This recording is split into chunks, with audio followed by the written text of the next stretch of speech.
Irmãos, boa noite, que a paz seja com todos. Espero que todos estejam bem. Nessa noite vamos meditar basicamente nessa porção que está indicada aí, do texto, da palavra de Deus. Mas vamos ler aqui o versículo 20, 2 Timóteo 2:20, diz o seguinte: Ora, numa grande casa não somente há vasos de ouro e de prata, mas também de pau e de barro, uns para honra, outros, porém, para desonra. A palavra vasos aqui, no original, o grego, ela é bem geral. É usada para vários tipos de utensílios, instrumentos, mobília. Seriam vários tipos de vasos, potes, vasilhas, recipientes, tigelas.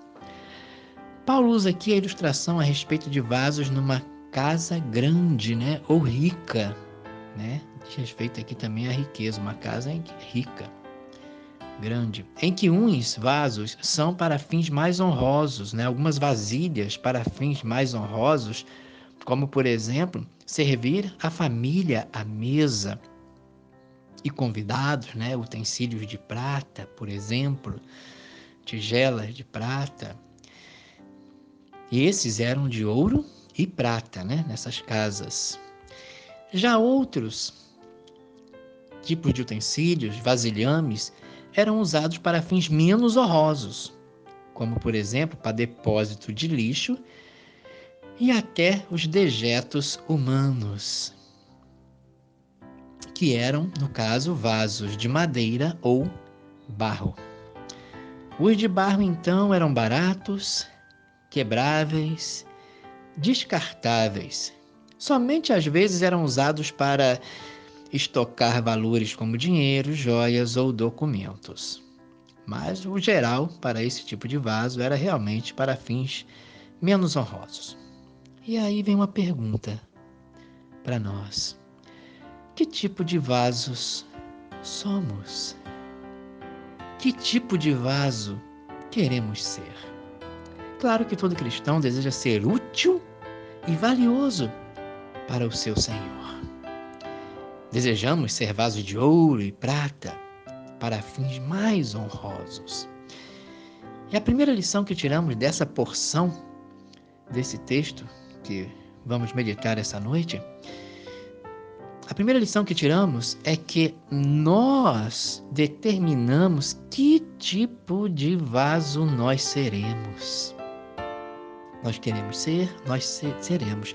No versículo 21, por exemplo, diz assim o apóstolo Paulo: de sorte que se é uma condição, se alguém se purificar destas coisas, é uma condição, será vaso para a honra, santificado e idôneo para o uso do Senhor e preparado para toda boa obra.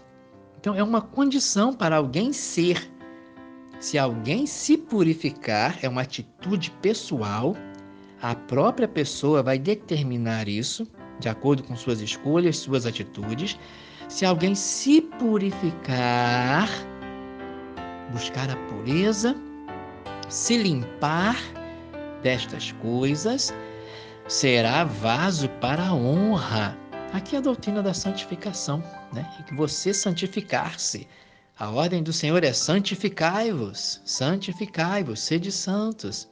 É uma coisa que nós temos que fazer. Então, se alguém se purificar dessas coisas, será vaso para a honra, santificado, idôneo, ou seja, separado. E idôneo aqui, a ideia de ser útil, íntegro, bom para o uso do Senhor e preparado para toda boa obra. E aqui ele fala se purificar dessas coisas. Quais coisas? Ele cita aqui na porção, desde o capítulo 14, que vamos meditar, a partir do versículo 14, ele cita aqui coisas. Vamos meditar nessas coisas então, tá? Quais seriam essas coisas? Aí entra o aspecto da purificação aqui. A purificação a gente pode observar por dois aspectos. O aspecto negativo, quando você tira as coisas sujas, purifica. E o aspecto positivo, quando você busca as coisas puras, boas, limpas. Então vejamos aqui. Primeiro, o aspecto negativo, que é tirar coisas, evitar coisas. Que coisas são essas? Ele fala no versículo 14, vamos lá, versículo 14. Traze estas coisas à memória. Isso aqui ele tem uma carta, nós sabemos, uma carta escrita ao jovem pastor Timóteo, e Paulo dá essas orientações para ele, Porque era claro que Timóteo também desejava ser um vaso de honra, um vaso de ouro, de prata, para a utilização do Senhor, para ser útil ao Senhor. E Paulo dá as orientações. Então ele fala, versículo 14. Traze estas coisas à memória, ordenando-lhes diante do Senhor. Ele fala assim, traga para a igreja, ensine a igreja estas coisas, à memória deles, ordenando a eles diante do Senhor que não tenham contendas. Então, contendas, brigas, é uma coisa que nós devemos... Que coisas são essas? Se purificar dessas coisas. Uma delas, contendas, brigas. Se quisermos ser vasos de honra, vasos de prata, vasos úteis ao Senhor. Contendas, brigas, dissensões. Nos faz lembrar a igreja de Corinto, que era uma igreja dividida, cheia de brigas, contendas, divisões. Mas não diz respeito só ao relacionamento na igreja. Em geral, todo tipo de contenda. Mas também aqui, ele está falando desse tipo de contenda aqui, em segundo lugar, a questão de contendas em relação a falsas doutrinas. Contendas, debates, falatório, blá, blá, blá, a respeito de falsas doutrinas, ficar em debates, contendas com falsos mestres. É o que ele diz aqui, contendas de palavras que para nada aproveitam e são para perversão dos ouvintes. No versículo 16, mas evita os falatórios profanos, porque produzirão maior impiedade.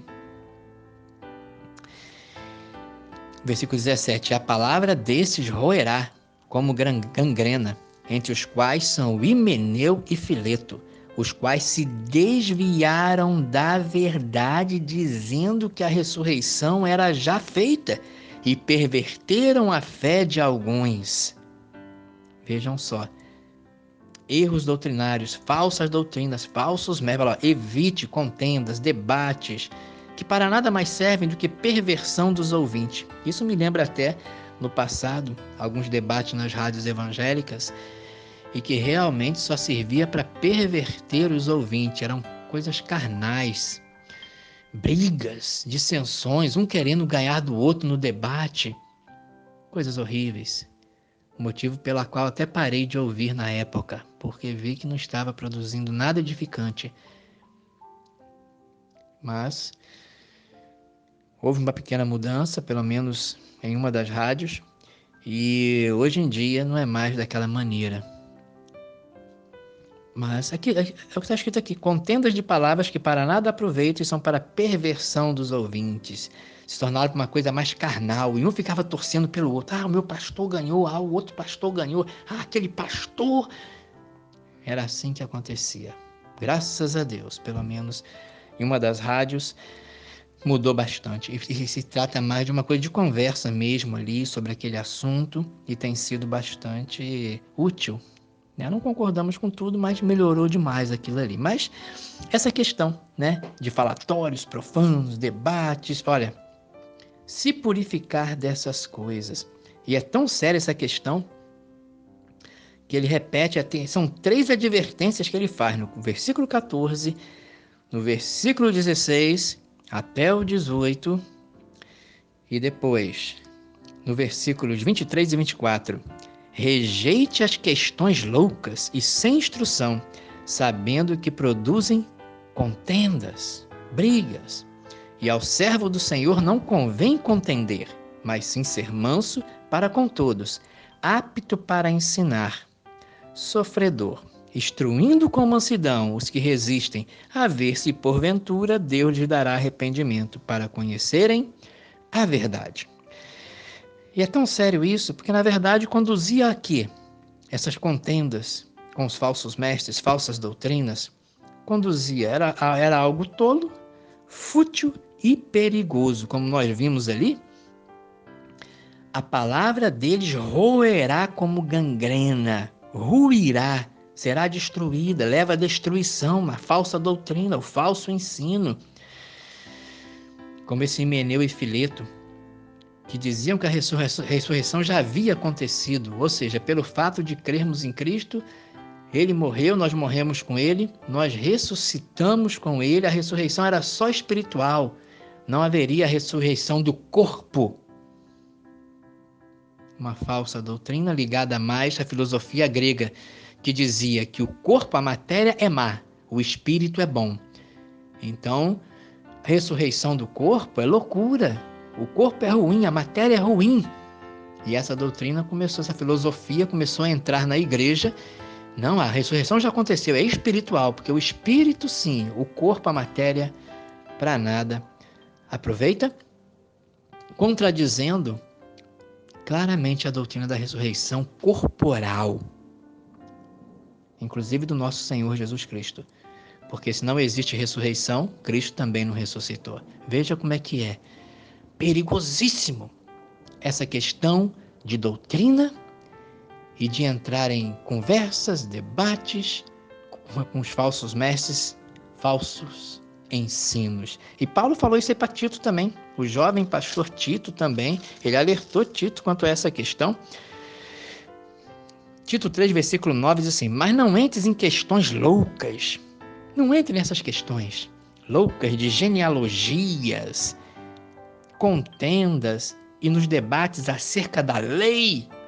Isso no caso do judaísmo, genealogia, descendências, contendas, debates acerca da lei, porque são coisas inúteis e vãs.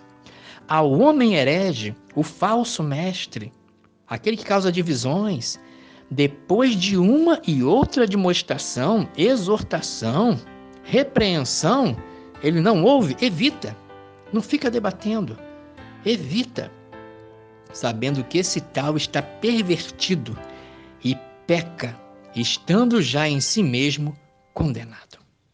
Então aqui o alerta, a orientação, se purificar dessas coisas. Vejamos agora então outra coisa, se purificar de mais o quê? Então primeiro, contendas de modo geral, depois debates com falsos mestres, falsos ensinos, perder tempo com essas coisas, que só leva à perversão, a desvio. E quando pensa que não, você está argumentando igual Adão e Eva, que começaram a argumentar com Satanás, conversar com Satanás, e quanto menos esperaram, pum, veio a queda, devido à astúcia dos falsos. Quantos que andavam de maneira correta e começaram a ouvir falsos ensinos, falsas doutrinas, e se desviaram completamente ao abraçar essas coisas, porque começaram a conversar, debater, discutir. Não. E aí nos chama a atenção para os erros doutrinários. Como é importante doutrina. Como é importante estar firme na doutrina, firme na palavra, para que você não seja levado por ventos de doutrina, como meninos inconstantes. Não sejamos homens, mulheres, firmes na palavra, que não somos levados por qualquer vento, qualquer novidade, qualquer moda. O evangelho puro e verdadeiro fica firme, é firme fundamento da nossa vida. Então, que mais coisas devemos nos purificar para sermos vasos de ouro, vasos de prata, vasos úteis ao Senhor? No versículo 22, o apóstolo Paulo diz o seguinte: foge,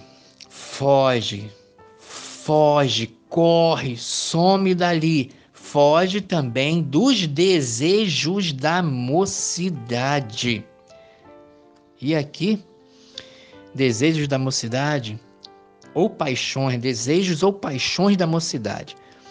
Não diz apenas, não é relativo apenas a questões sexuais, claro que isso daí também, mas diz respeito também à ambição, cobiça, orgulho, vaidades. Foge dessas coisas, foge. Provérbios capítulo 7, é uma orientação também da palavra de Deus, mas voltando às paixões, né? Questão de paixões sexuais. Diz assim, Provérbios capítulo 7, primeiramente dos versículos 1 a 5. Filho meu, guarda as minhas palavras e esconde dentro de ti os meus mandamentos. Guarda os meus mandamentos e vive, e a minha lei como a menina dos teus olhos. Ata-o aos teus dedos, escreve na tábua do teu coração. Dize a sabedoria, tu és minha irmã, e a prudência chama tua parenta.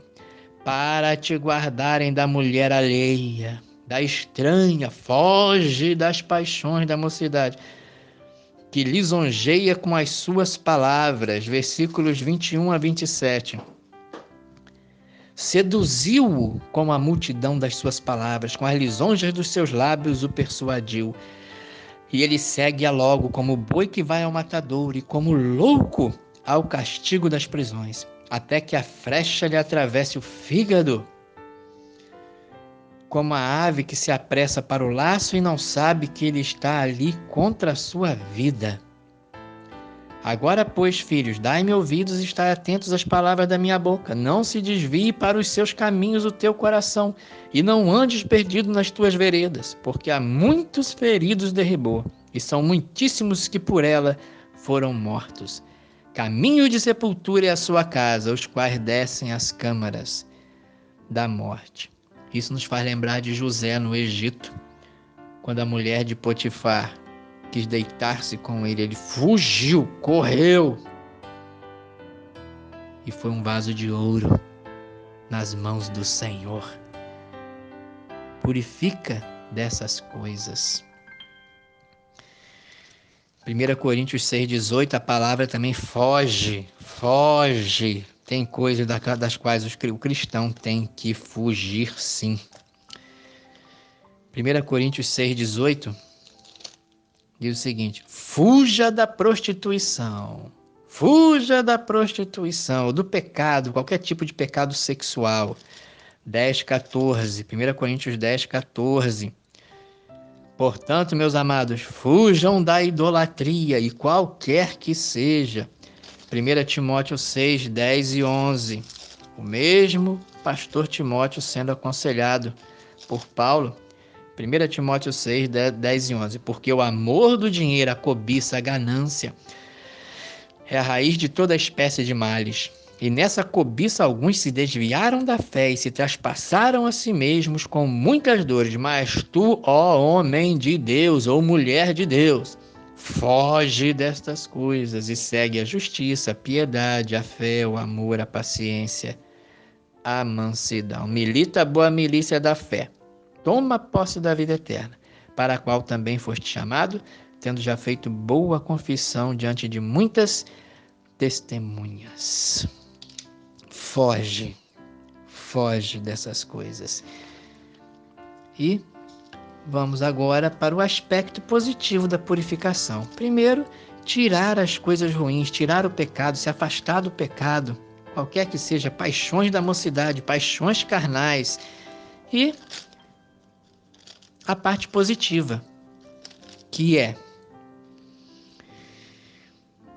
versículo 22. 2 Timóteo 2, 22, parte B. Então, primeiro ele fala na parte A, foge também dos desejos da mocidade. E agora a parte positiva, segue a justiça. Muito semelhante ao que ele fala a Timóteo, o mesmo Timóteo que acabamos de ler. Segue a justiça, a fé, o amor e a paz com os que, com um coração puro, invocam o Senhor. Invocam o Senhor. Segue, persegue, vá atrás, corra atrás. Corra do pecado. Corra em direção a fé, o amor, a justiça, a pureza. É assim que deve ser. Romanos 14, 19. Romanos 14, versículo 19. Está escrito: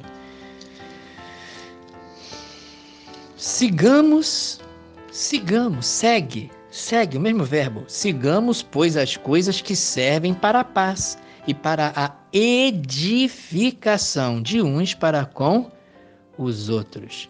1 Coríntios, capítulo 14. 1 Coríntios 14, versículo 1.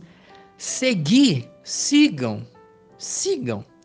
o amor e procurai com zelo os dons espirituais. Procurar dons espirituais, coisas espirituais. E com zelo, com dedicação. Principalmente o de profetizar. E no caso aqui, de declarar, de ensinar a palavra de Deus. E 2 Timóteo 2,15. 2 Timóteo, voltemos lá para 2 Timóteo, capítulo 2, versículo 15. Procura apresentar-te. Aí, viu? Nós temos que fazer essas coisas. Tudo aqui nós estamos vendo que nós temos que fazer. Se alguém se purificar dessas coisas, tá vendo? Nós temos que fazer. Procura apresentar-te. Você procura, seja diligente. Apresentar-te a Deus aprovado, como obreiro que não tem de que se envergonhar, que está se purificando daquelas coisas, que maneja bem a palavra da verdade, que conhece a verdade, que está firme na verdade, que não se abala pelos falatórios vãos dos falsos mestres, que não se deixa desviar, que permanece firme, que maneja bem a palavra da verdade. Olha o versículo 19. Todavia, o fundamento de Deus fica firme. A verdade é firmeza. O fundamento fica firme, a verdade não muda. Já viu? As pessoas geralmente não são firmes na verdade. Já conseguiu perceber, você que tem muitos anos no Evangelho? A pessoa vem um vento de doutrina, ela segue, aí vai para lá.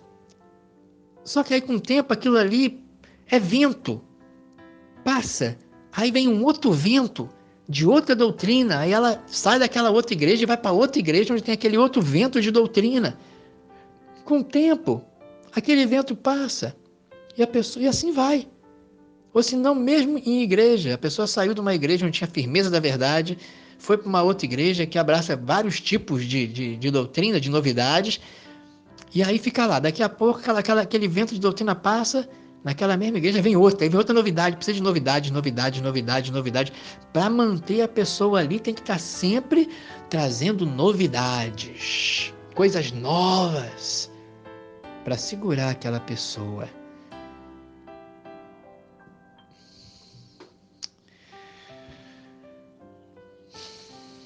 Todavia, o fundamento de Deus fica firme. Só há um fundamento.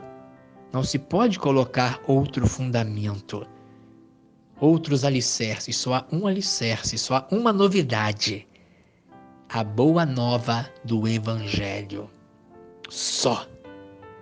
Ai daquele que coloca outro fundamento, outros alicerces, novidades. Só há uma novidade, uma boa nova. Todavia o fundamento de Deus fica firme, tendo este selo. O Senhor conhece os que são seus, e qualquer que profere o nome de Cristo, aparte-se da iniquidade. Iniquidade aqui, claro, no sentido geral, todo tipo de pecado, perversão, mas no caso aqui, especificamente, a falsa doutrina, a heresia, a parte daquele que é iníquo, errado, ímpio, mal, falsa doutrina. Assim como Himeneu e Fileto que estavam ensinando uma falsa doutrina. Então, o Senhor conhece os que são seus. Quem profere o nome de Cristo, aparte-se da iniquidade, daquilo que é falso, que não é verdadeiro, conduzirá à morte. À morte. Então, se alguém se purificar, qual será o resultado? Se alguém se purificar dessas coisas, qual é o resultado? Bem, está lá no versículo 21b. Vamos ler tudo. De sorte que se alguém se purificar dessas coisas, aí sim será vaso para a honra, santificado, idôneo para uso do Senhor e preparado para toda boa obra. Semelhante ao vaso de alabastro. Vamos ler aquela passagem linda em Marcos 14, 13 a 6, em que fala do vaso de alabastro. Marcos 14, 3 a 6 diz assim: E estando Jesus em Betânia, sentado à mesa em casa de Simão, o leproso, veio uma mulher que trazia um vaso de alabastro. Daqui a pouco vamos ver o que é isso. Com um unguento de nardo puro, um perfume preciosíssimo, de muito preço aqui, ó, muito preço, preciosíssimo. E quebrando o vaso, lhe derramou sobre a cabeça. E alguns houve que em si mesmos se indignaram e disseram: para que se fez este desperdício de unguento? Porque podia vender-se por mais de 300 dinheiros e dá-lo aos pobres. E bramavam contra ela. Jesus, porém, disse: deixai-a. Para que a molestais? Ela fez-me boa obra. O vaso de alabastro, o que é alabastro? Uma variedade fina e especial de mármore, usado para guardar, preservar perfumes e óleos caríssimos, preciosos. Vaso de alabastro. Um fim útil, honroso, guardando algo preciosíssimo dentro dele. Não era qualquer vaso. Aquele vaso, o alabastro em si, ele tinha essa capacidade de preservar óleos, perfumes preciosíssimos. Agora, se alguém não se purificar, e se alguém não se purificar? Vamos ver como fica aquele versículo? Como fica aquele versículo? Que todos possamos ser, temos esse desejo, eu sei disso, de ser vaso de ouro, de prata, de alabastro. Ser um vaso de alabastro. Bem, se a pessoa não se purificar, então vejamos como ficaria aquele versículo. Veja, voltemos lá. Se alguém, voltemos. De sorte que se alguém não se purificar, será dessas coisas, será vaso para desonra. Santificado? Não. Profano. Útil? Não. Inútil para uso do Senhor e despreparado para toda boa obra.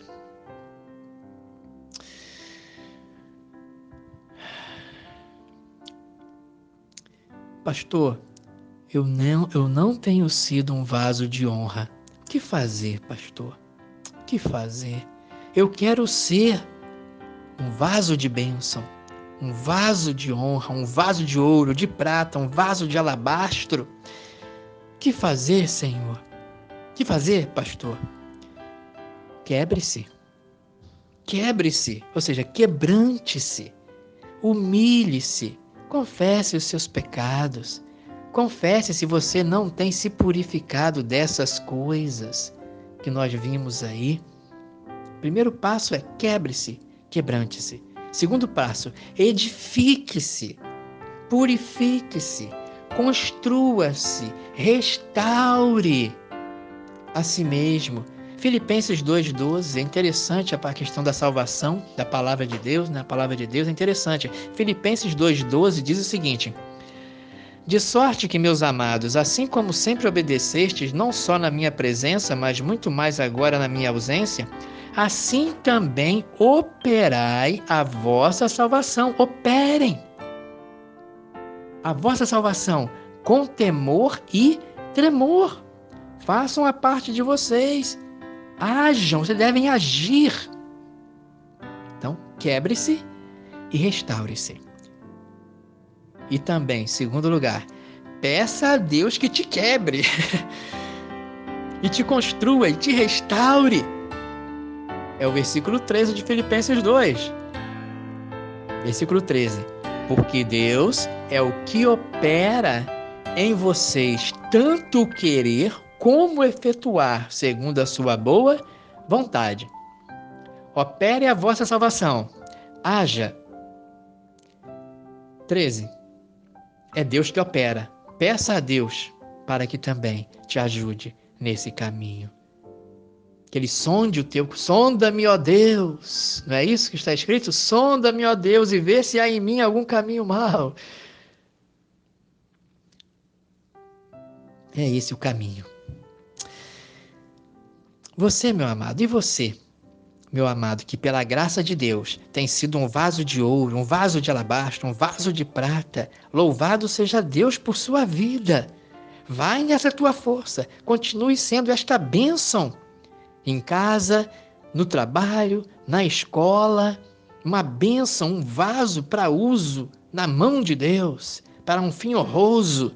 Continue assim, sê tu uma bênção, porém, olhe para si mesmo como um vaso de barro. Um dos vasos mais preciosos de Deus que viveu nessa terra, que Deus usou poderosamente, olhava para si como sendo um vaso de barro, quebrável, dispensável, substituível, descartável, sem valor. Era assim que esse homem de Deus olhava para si mesmo. Ele diz em 2 Coríntios, capítulo 4, versículo 7, Paulo, né? Temos, porém, este tesouro em vasos de barro. 2 Coríntios 4, versículo 7, diz o seguinte: temos, porém, esse tesouro em vasos de barro, para que a excelência do poder seja de Deus e não de nós. A glória seja de Deus e não de nós. Deixe que Deus e os outros, se você tem sido um vaso útil, de ouro, de prata, deixe que Deus e as outras pessoas te vejam como um vaso de grande valor. Veja-se a ti mesmo como um vaso de barro, mas seja um vaso de ouro, para a glória de Deus. Seja um vaso de ouro, veja-se como um vaso de barro. Veja-se como um vaso de barro, seja um vaso de ouro, de honra, para um fim honrado, para a glória de Deus, o Pai, em Cristo Jesus. Amém.